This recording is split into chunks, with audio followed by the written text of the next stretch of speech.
Doa adalah senjata bagi orang beriman. Begitulah kata Ibn Qayyim al-Jauziyah. Namun, senjata yang tajam sekalipun tidak akan berguna jika tidak digunakan dengan benar. Kita sering berdoa, memohon kepada Allah dengan harapan besar, tapi mengapa seringkali terasa seperti suara yang hilang di udara, tak berjawab, tak berbalas?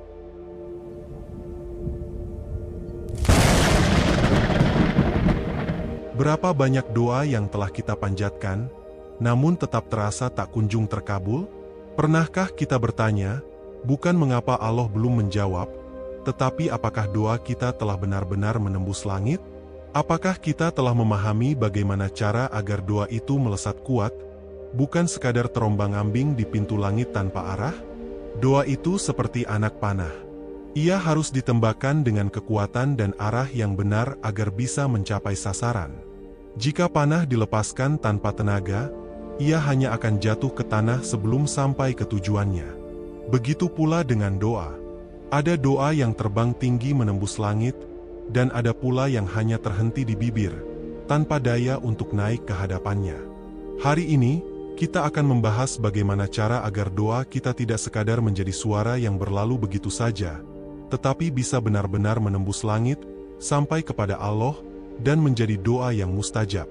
Kita akan menyelami bagaimana para cendekiawan dan filsuf muslim memahami doa.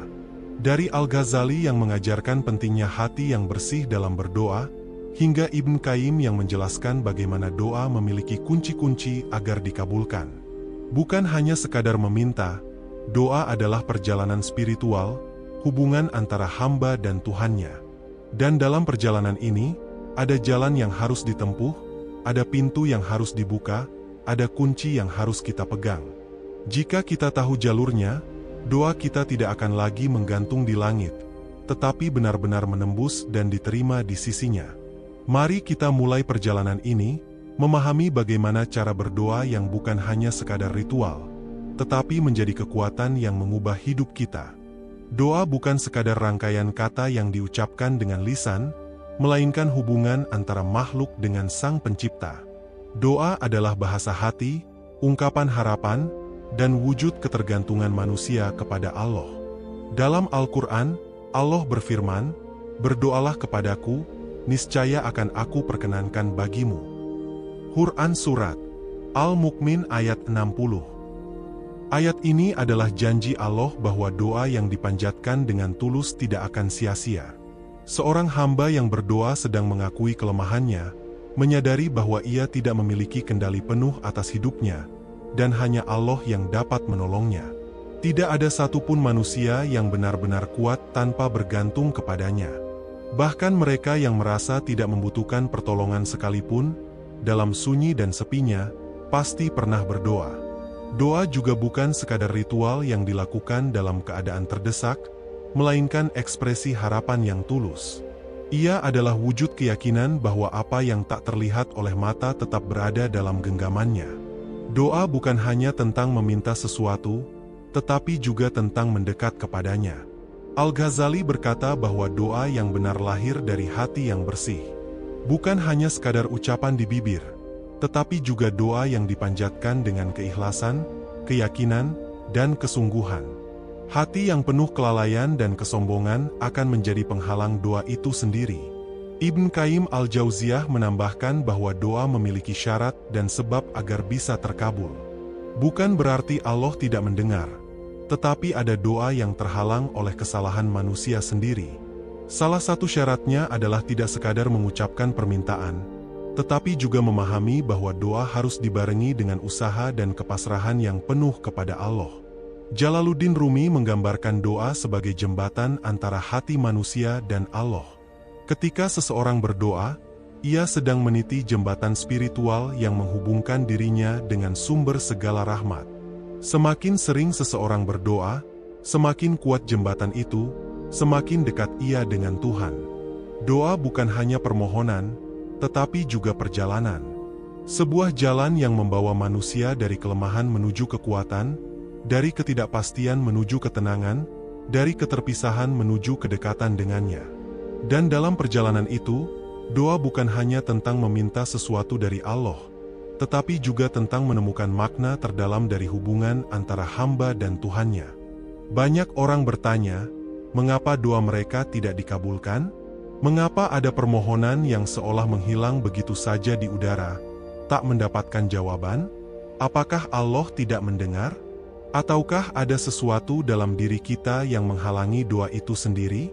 Imam Al-Ghazali pernah berkata bahwa doa yang keluar dari hati yang kotor dan penuh keraguan adalah doa yang sulit menembus langit.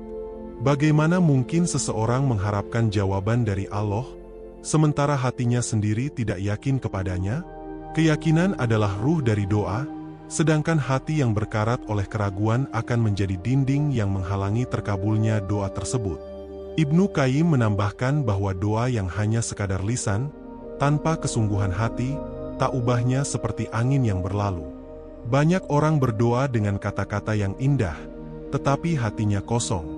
Ia meminta, tetapi dalam lubuk hatinya ada keraguan, ada ketidakyakinan bahwa Allah benar-benar Maha mengabulkan. Sebab itu, doa yang lemah tidak akan memiliki daya untuk menembus langit.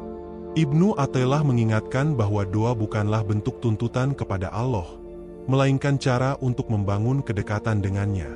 Ada orang yang berdoa, tetapi ia menuntut, bukan memohon. Seolah-olah Allah harus memenuhi keinginannya saat itu juga, dengan cara yang ia inginkan. Padahal, doa bukanlah perintah kepada Allah, melainkan bentuk kepasrahan seorang hamba kepada Tuhannya. Selain itu, banyak kesalahan yang sering dilakukan dalam berdoa tanpa disadari. Salah satunya adalah berdoa tanpa keyakinan. Orang meminta sesuatu, tetapi dalam hatinya ada kebimbangan. Ia ragu apakah Allah akan mengabulkannya atau tidak. Padahal Rasulullah pernah bersabda, berdoalah dalam keadaan yakin akan dikabulkan, dan ketahuilah bahwa Allah tidak mengabulkan doa dari hati yang lalai. Hadits riwayat Tirmidzi. Ada juga yang berdoa tanpa usaha, hanya berharap keajaiban datang tanpa melakukan apapun. Ia ingin rezekinya bertambah, tetapi tidak bekerja. Ia ingin sukses, tetapi tidak berusaha. Doa bukan pengganti usaha, melainkan penguatnya. Ketika seseorang meminta hujan, ia juga harus menyiapkan tanah untuk menampung airnya. Kesalahan lain yang sering terjadi adalah berdoa hanya saat butuh, tetapi melupakan Allah dalam keadaan lapang. Ketika tertimpa musibah, manusia seringkali bersimpuh, memohon dengan air mata. Tetapi ketika hidupnya lapang, ia lupa kepada Tuhan. Jika seorang hamba hanya mengingat Allah di saat sulit, bagaimana ia berharap doanya dikabulkan saat ia dalam kesempitan? Allah mendengar setiap doa, tetapi bukan berarti setiap permohonan akan langsung dikabulkan dengan cara yang kita inginkan. Kadang, doa kita tidak dijawab bukan karena Allah menolak, tetapi karena ada sesuatu yang lebih baik yang telah Allah siapkan. Atau mungkin, ada yang perlu kita perbaiki dalam cara kita berdoa. Sebab doa bukan sekadar meminta, tetapi juga tentang bagaimana kita mendekat kepadanya dengan hati yang bersih, keyakinan yang kuat, dan kesungguhan yang tulus. Setiap doa memiliki potensi untuk menembus pintu langit, tetapi ada kunci-kunci tertentu yang membuat doa lebih mustajab. Allah tidak hanya melihat kata-kata yang terucap, tetapi juga melihat hati yang mengucapkannya. Sebab doa bukan sekadar rangkaian kata, melainkan ungkapan jiwa yang paling tulus. Salah satu kunci utama doa yang mustajab adalah ikhlas dan penuh keyakinan. Dalam Al-Quran, Allah berfirman, berdoalah kepada Tuhanmu dengan berendah diri dan suara yang lembut. Sesungguhnya Allah tidak menyukai orang-orang yang melampaui batas. Quran Surat Al-A'raf ayat 55-56. Doa yang lahir dari keikhlasan tidak terkontaminasi oleh pamrih duniawi. Ia lahir dari pengakuan bahwa manusia adalah makhluk yang lemah dan hanya Allah tempat bergantung. Waktu juga memiliki peran penting dalam dikabulkannya doa. Ada saat-saat mustajab di mana pintu langit terbuka lebih lebar. Rasulullah mengajarkan bahwa sepertiga malam terakhir adalah waktu terbaik untuk berdoa. Ketika kebanyakan manusia terlelap, ada kesempatan bagi hamba yang benar-benar rindu kepada Tuhannya untuk mengetuk pintu langit dengan doa. Begitu juga waktu di antara azan dan iqamah, serta setelah salat fardu, saat di mana doa lebih mudah diijabah. Mengiringi doa dengan amal saleh juga merupakan kunci agar doa lebih cepat dikabulkan. Dalam kisah Ashabul Kahfi, mereka bukan hanya berdoa untuk perlindungan, tetapi mereka juga berusaha menjalani hidup dalam ketaatan. Begitu pula dalam hadits tentang 3 orang yang terperangkap dalam gua, mereka berdoa dengan menyebut amal saleh mereka sebagai perantara agar Allah menolong mereka. Ini menunjukkan bahwa doa yang dibarengi dengan usaha dan amal baik memiliki daya lebih besar untuk menembus langit. Allah juga mengajarkan dalam Al-Quran agar kita berdoa dengan menyebut nama-namanya yang agung. Hanya milik Allah Asmaul Husna, maka bermohonlah kepadanya dengan menyebut Asmaul Husna itu. Quran Surat Al-A'raf ayat 180. Asmaul Husna bukan sekadar nama, tetapi refleksi dari sifat-sifat Allah yang Maha Kuasa. Ketika kita meminta rezeki, sebutlah Ar-Razzaq, ketika meminta pertolongan, sebutlah Al-Waliyu, dan ketika meminta ampunan, sebutlah Al-Ghaffar. Memahami makna di balik nama-nama Allah akan membuat doa kita lebih mendalam dan penuh keyakinan. Ibnu Qayyim mengingatkan bahwa doa bukan hanya sekadar kata-kata yang terucap, tetapi bahasa hati yang berbicara kepada Tuhan. Betapa banyak orang yang bibirnya berdoa, tetapi hatinya lalai? Sebaliknya, ada yang mungkin hanya mampu menangis dalam sujudnya, tetapi air matanya menjadi doa yang paling didengar oleh Allah. Yang menembus pintu langit bukanlah seberapa panjang atau indahnya doa, tetapi seberapa dalam hati yang memanjatkannya.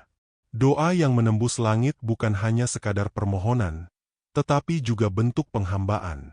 Ia bukan hanya tentang meminta sesuatu dari Allah, tetapi juga tentang mendekatkan diri kepadanya. Sebab doa sejati bukan hanya soal jawaban, tetapi tentang perjalanan menuju Tuhan dengan hati yang penuh harap dan keyakinan. Doa bukan sekadar permintaan, melainkan sebuah ibadah yang memiliki adab dan tata cara. Nabi Muhammad SAW tidak hanya mengajarkan apa yang harus kita minta, tetapi juga bagaimana cara memintanya. Sebab doa yang dipanjatkan dengan cara yang benar memiliki peluang lebih besar untuk dikabulkan. Salah satu teknik berdoa yang diajarkan oleh Rasulullah adalah menghadap kiblat dan mengangkat tangan. Ini bukan hanya soal arah fisik, tetapi juga simbol kepasrahan dan penghormatan. Menghadap kiblat menandakan fokus dan kesungguhan, sementara mengangkat tangan adalah bentuk kerendahan hati seorang hamba di hadapan Tuhannya. Dalam hadits disebutkan bahwa Allah Maha Pemalu dan Maha Pemurah, Dia tidak akan membiarkan tangan seorang hamba yang menengadah kembali dalam keadaan kosong. Sebelum meminta sesuatu, Nabi mengajarkan untuk memuji Allah terlebih dahulu. Ini bukan sekadar formalitas, tetapi bentuk pengakuan bahwa hanya Allah yang memiliki kuasa atas segala hal. Memulai doa dengan menyebut nama Allah dan sifat-sifatnya yang agung membuat doa menjadi lebih bernilai. Sebagaimana seorang yang hendak meminta bantuan kepada seorang raja, ia tentu akan memuji kebijaksanaan dan kemurahan hati sang raja sebelum menyampaikan permohonannya. Setelah memuji Allah, Nabi SAW juga mengajarkan untuk bersyalawat sebelum dan sesudah doa. Mengapa syalawat begitu penting? Sebab Rasulullah adalah makhluk yang paling dicintai Allah, dan syalawat adalah cara untuk mendekatkan doa kita kepadanya. Dalam sebuah hadits, Rasulullah bersabda bahwa doa yang tidak diawali dengan syalawat akan terputus di tengah jalan. Dengan bersyalawat, doa kita menjadi lebih sempurna dan lebih mudah dikabulkan. Nabi juga mengajarkan untuk berdoa dengan penuh kerendahan hati dan harapan. Doa bukanlah tuntutan, tetapi permohonan yang tulus.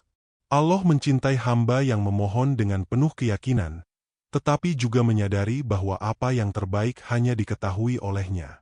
Sebuah doa yang keluar dari hati yang merendah di hadapan Allah lebih berharga daripada doa yang hanya berupa rangkaian kata tanpa makna. Dalam banyak riwayat, Rasulullah juga menunjukkan bahwa doa harus dilakukan dengan penuh kesungguhan. Tidak terburu-buru, tidak asal meminta, tetapi dengan ketenangan dan keyakinan bahwa setiap doa yang baik akan mendapat jawaban, entah segera atau dalam bentuk lain yang lebih baik. Sebab doa bukan sekadar tentang meminta sesuatu, tetapi tentang mendekatkan diri kepada Allah, Dan itulah hakikat doa yang sesungguhnya. Nabi Zakaria adalah sosok yang dikenal karena kesabaran dan keteguhannya dalam berdoa. Sepanjang hidupnya, ia mengabdikan diri kepada Allah dan selalu berusaha menegakkan kebenaran. Namun, ada satu keinginan yang begitu ia dambakan, seorang anak yang akan meneruskan perjuangannya dalam menyebarkan agama Allah. Usianya telah lanjut, rambutnya telah memutih, dan istrinya dikenal mandul. Secara logika, harapan untuk memiliki keturunan tampak mustahil. Namun, Nabi Zakaria tidak pernah berhenti berdoa. Dengan hati yang penuh keyakinan, ia terus memohon kepada Allah. Ia tidak hanya meminta, tetapi juga merendahkan dirinya, memuji kebesaran Allah, dan menunjukkan keyakinan penuh bahwa tidak ada yang mustahil baginya. Suatu hari, ketika berada di mihrab tempatnya beribadah, ia kembali mengangkat tangan dan memanjatkan doa yang begitu tulus. Ya Tuhanku, sesungguhnya tulang-tulangku telah melemah dan kepalaku telah ditumbuhi uban, dan aku belum pernah kecewa dalam berdoa kepadamu ya Tuhanku. Quran Surat Maryam ayat 4. Ia tidak hanya meminta, tetapi juga mengakui kelemahan dirinya. Ia tidak pernah berhenti berharap meski waktu terus berlalu. Lalu datanglah kabar gembira dari malaikat. Allah menjawab doanya dengan cara yang luar biasa. Istrinya yang mandul dikaruniai seorang anak, dan anak itu bukan anak biasa. Ia adalah Yahya, seorang nabi yang kelak akan membawa kebaikan bagi banyak orang. Kisah ini bukan sekadar cerita masa lalu, tetapi bukti nyata bahwa doa yang dipanjatkan dengan keyakinan tidak akan pernah sia-sia. Tidak ada yang mustahil bagi Allah. Jika doa belum dikabulkan, bukan berarti ditolak, tetapi bisa jadi Allah sedang menyiapkan sesuatu yang lebih baik di waktu yang paling tepat. Seperti Nabi Zakaria, doa harus disertai dengan kesabaran, keyakinan, dan ketulusan. Sebab, ketika seseorang berdoa tanpa putus asa, pintu langit akan terbuka, dan rahmat Allah akan turun dengan cara yang bahkan tak pernah terbayangkan. Di balik kebesaran Imam Syafi'i, ada seorang ibu yang penuh keteguhan dan keikhlasan dalam berdoa. Ia bukan seorang wanita kaya, bukan pula dari keluarga terpandang, tetapi ia memiliki sesuatu yang jauh lebih berharga. Hati yang yakin kepada Allah dan doa yang tak pernah putus untuk anaknya. Setelah ayah Imam Syafi'i wafat saat ia masih kecil, sang ibu membesarkannya seorang diri dalam kondisi serba kekurangan. Namun, kemiskinan tidak membuatnya menyerah. Ia tidak hanya berusaha memenuhi kebutuhan fisik anaknya, tetapi juga memastikan bahwa hati dan pikirannya selalu dipenuhi dengan cahaya ilmu dan keimanan. Setiap hari, ia berdoa agar anaknya tumbuh menjadi orang yang berilmu dan bermanfaat bagi umat. Ia tidak hanya meminta kepada Allah, tetapi juga mengiringi doanya dengan usaha. Dengan penuh pengorbanan, ia mengirimkan anaknya untuk belajar dari ulama-ulama terbaik pada masanya, meskipun harus berjuang keras dalam keterbatasan ekonomi.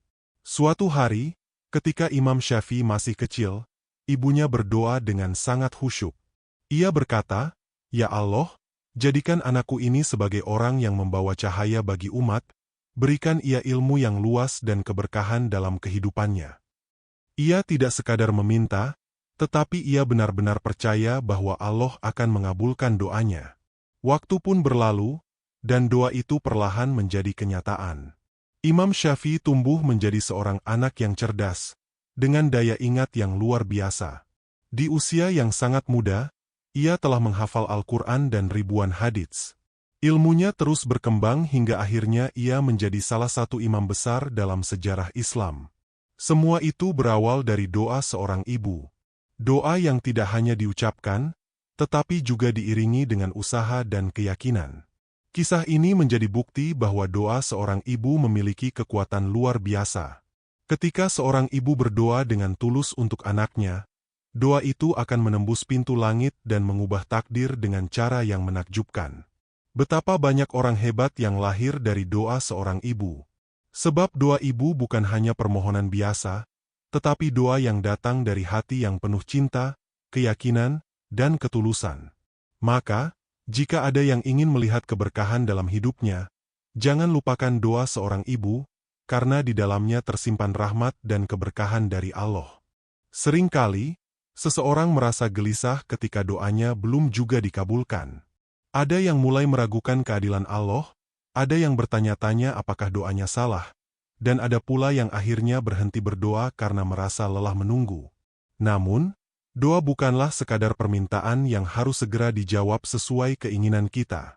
Doa adalah bentuk hubungan dengan Allah, sebuah jembatan yang menghubungkan hati manusia dengan Sang Pencipta. Dalam hadits yang diriwayatkan oleh Ahmad dan Tirmidzi, Rasulullah Shallallahu Alaihi Wasallam menjelaskan bahwa setiap doa pasti dikabulkan, tetapi dengan 3 bentuk yang berbeda. Ada doa yang dikabulkan segera, seperti seseorang yang meminta rezeki dan Allah langsung memberikannya.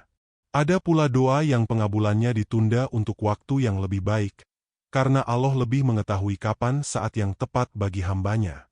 Dan ada doa yang tidak dikabulkan di dunia, tetapi disimpan sebagai pahala di akhirat, yang nilainya jauh lebih besar daripada yang kita bayangkan. Jalaluddin Rumi pernah berkata, jika doamu tidak terkabul, bisa jadi ada sesuatu yang lebih baik yang sedang disiapkan. Kata-kata ini mengingatkan bahwa terkadang manusia hanya melihat apa yang ada di depan mata, sementara Allah melihat gambaran yang lebih luas.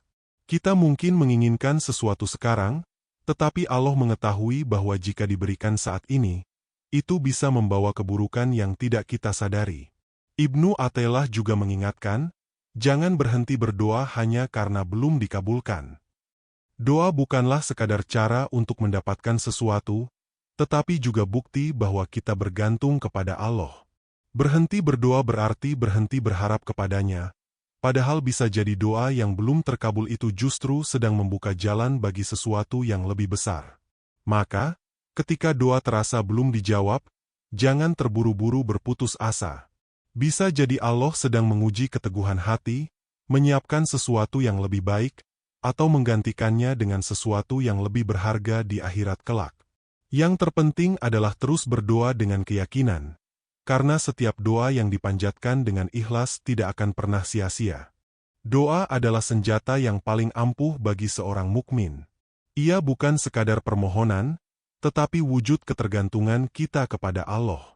Doa adalah bentuk pengakuan bahwa kita ini hamba yang lemah, yang tidak memiliki daya dan kekuatan selain dengan pertolongannya. Dan ketika doa itu dipanjatkan dengan cara yang benar, dengan hati yang bersih dan penuh keyakinan, maka ia akan menembus langit dan mencapai hadirat Allah. Namun, doa bukanlah mantra ajaib yang selalu menghasilkan sesuatu secara instan. Ada waktu-waktu mustajab, ada syarat-syarat yang harus dipenuhi, ada usaha yang harus mengiringinya. Jika doa belum terkabul, bukan berarti Allah tidak mendengar. Bisa jadi Allah sedang menundanya untuk waktu yang lebih baik, atau menggantinya dengan sesuatu yang lebih besar dari yang kita bayangkan. Sekarang adalah saatnya untuk mulai berdoa dengan cara yang lebih berkualitas. Bukan hanya sebatas lisan, tetapi dengan penuh keyakinan dan ketulusan hati. Jangan hanya berharap tanpa berusaha. Doa yang kuat selalu diiringi dengan usaha yang sungguh-sungguh. Dan ketika kita telah melakukan semuanya, serahkan hasilnya kepada Allah dengan penuh tawakal. Sebarkan motivasi ini kepada orang lain. Ajak keluarga, teman, dan siapa saja di sekitar kita untuk memahami bahwa doa adalah salah satu anugerah terbesar yang Allah berikan. Jadilah pengingat bagi mereka yang hampir menyerah, bahwa selama masih ada doa, selalu ada harapan. Al-Ghazali pernah berkata, jangan pernah meremehkan doa, karena ia adalah rahasia di balik keajaiban hidup yang tak terduga. Maka, mari kita akhiri dengan doa bersama. Semoga Allah memberikan keberkahan dalam hidup kita, melapangkan setiap kesulitan, dan menjadikan kita hamba yang senantiasa dekat dengannya. Semoga doa-doa kita menembus langit, dan kembali kepada kita sebagai rahmat dan kemudahan dalam hidup.